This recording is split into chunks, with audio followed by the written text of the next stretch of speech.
Okay guys, the other day I did a video on the Anglehead light, okay, and I didn't realize but the light itself had moved, or the light, not the light, the camera itself had moved, and most of the stuff did not get in frame. So I'm gonna do the video in a couple of segments this time. I'm just gonna redo the video.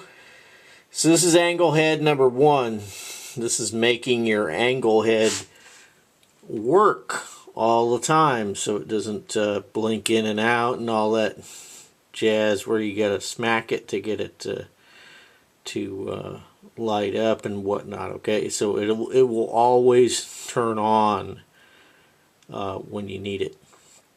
A lot of people dismiss the old Anglehead flashlights, but they were designed for war. They're not very bright, 3-watt bulbs, and that's on purpose, or that's tactical. Okay, so the key to making your Anglehead flashlight work is right up here in the head. Okay, this piece slides out. This is the piece that makes contact with the back of the bulb. Okay, so this is the key. The one on the left is the one that I modified a long time ago. And the one on the right is a newer one that I got a few years ago as a backup. Okay, now you can see there's a marked difference in the way that these pieces are bent. These are copper, so just be careful. Bend it, and just bend it in the shape you need with a pair of needle nose pliers, and get you a pair of regular pliers to hold the base while you move certain things. You'll notice that this comes from the factory somewhat straight at an angle. This is no good. Anybody from the factory from Fulton, you guys need to take note of this, and you need to make this correction, because this is a very, very bad thing. Okay, it's just bad, and you need to make this correction. I mean, people's lives could be at stake because of this situation here with this light not turning on when you need it, or it's blinking in and out, or whatnot. Okay, I consider this a piece of part of my life support gear. Is if I'm working as a soldier and I need this thing to go on, I need it to go on. I don't need to be messing around smacking the head of the flashlight. Okay, so that's pretty much square on. So you could take a snapshot of that and get it into your computer system and make them all like this one on the left. You see, this is flat, goes up, comes up at an angle about 22.5 degrees or so, maybe 20. And then this is straight on from the factory. That's no good.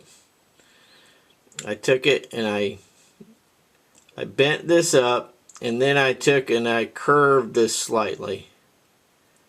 You see that? So there's a slight curve. It starts about 2 millimeters up,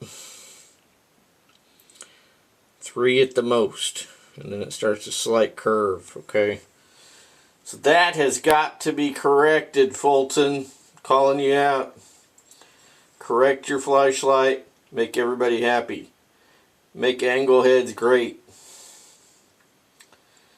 because they're definitely worth your time. If you do this one little correction, is all it takes. That's all it takes.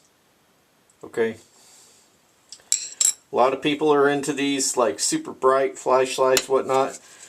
In a tactical situation, you do not want a light that you can shine onto the moon. Okay, you want it dim. You want it to where you can read your map underneath, your poncho or your poncho liner, etc. And and just basic needs, tactical uses, okay?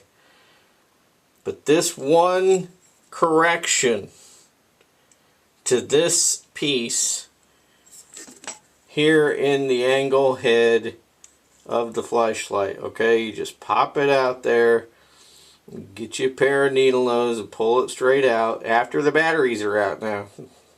Batteries are in to make it difficult. Take out your batteries, slide that baby out, and just tweak it. Tweak it a little bit at a time until you get this particular shape. Okay? You can freeze frame this while you're working on yours. Get it sorted, guys, and you can use that angle head all the time. It will work every single time you turn it on if you only correct this issue. That's all it is. Alright, I hope that helps. I was going to make maybe 2 videos on this, but I'm not sure. I might or I might not. You'll just have to see. Catch you later.